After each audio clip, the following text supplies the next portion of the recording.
एक बार की बात है। एक गांव में बहुत ही गरीब लड़का रहता था। उसका नाम रवि था। वे बहुत ही गरीब परिवार से था, जिसके माता पिता बड़ी मुश्किल से अपना जीवन गुजर बसर कर रहे थे।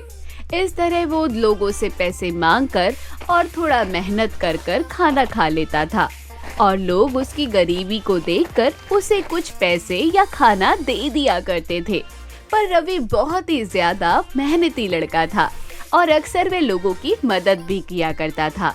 वह अंधे और असहाय व्यक्तियों को सड़क पार करा दिया करता था और प्यासे को पानी भी पिला दिया करता था, जिस कारण से उसके आसपास के लोग उससे काफी प्रभावित होते थे।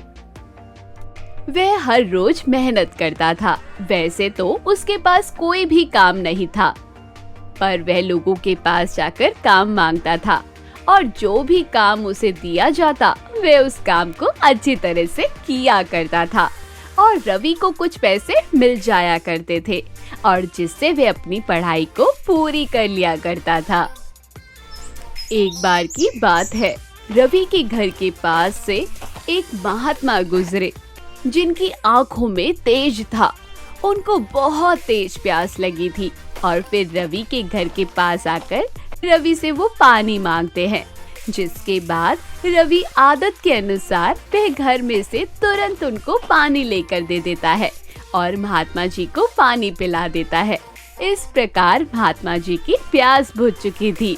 वे रवि के स्वभाव से बहुत खुश हुए, और फिर उन्होंने अपनी पोटली में से एक पेंसिल निकालकर रवि को दिए और बोले कि ये कोई आम और साधारण पेंसिल नहीं है। इस पेंसिल से जो भी तुम कुछ बनाओगे वो सब असली में बन जाएगा।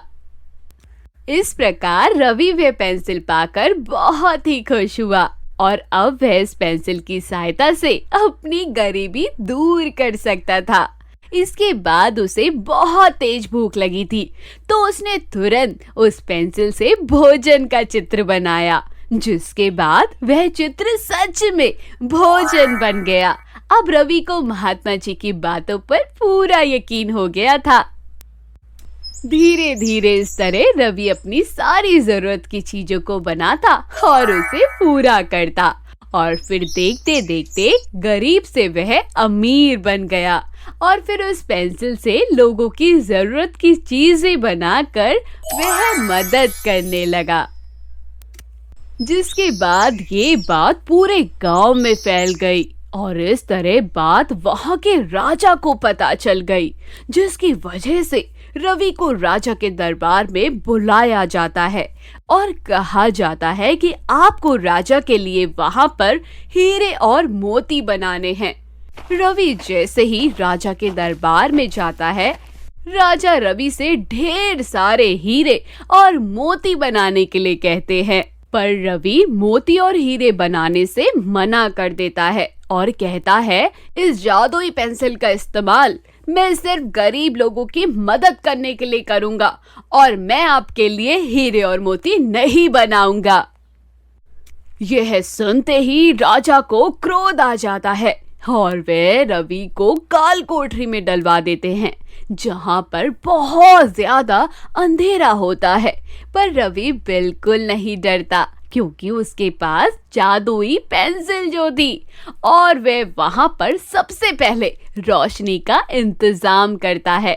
उसके बाद वह काल कोठरी में रास्ता बनाकर भाग निकलता है। इस तरह से रवि काल कोठरी से निकलने के बाद बहुत से गरीब लोगों की मदद करता है, और उनके लिए जरूरत का सामान बनाकर उन्हें हमेशा देता रहता है। इस तरह से सभी लोग अपने पैरों पर खड़े हो जाते हैं और अपना खुद का व्यवसाय शुरू कर देते हैं, जिससे अब उन्हें कभी भी किसी के सामने हाथ फैलाने की जरूरत नहीं पड़ती। और इस तरह रवि धीरे धीरे उस राजा से भी अमीर बन गया, और लोगों की मदद करने के कारण लोगों ने उसे अपना राजा बना लिया, और एक दिन रवि उस राज्य का राजा बन जाता है। और इस तरह रवि की नेकी के चलते वह अब गरीब से बहुत अमीर राजा बन गया था। तो दोस्तों, कहानी यहीं खत्म हुई। कहानी की सीख हमें यही सिखाती है कि अगर हम लोगों की परवाह किए बिना गरीब लोगों की मदद करते हैं तो एक दिन हमारे साथ भी जरूर अच्छा होता है। इसलिए हमेशा नेकी और मदद की राह पर चलना चाहिए। कहानी कैसी लगी, कहानी को शेयर कीजिए, हमारे इस प्यारे से चैनल को सब्सक्राइब कीजिए और बेल आइकन को जरूर प्रेस कीजिए, जिससे हमारी आने वाली नई वीडियो का नोटिफिकेशन आप तक जरूर पहुंच सके।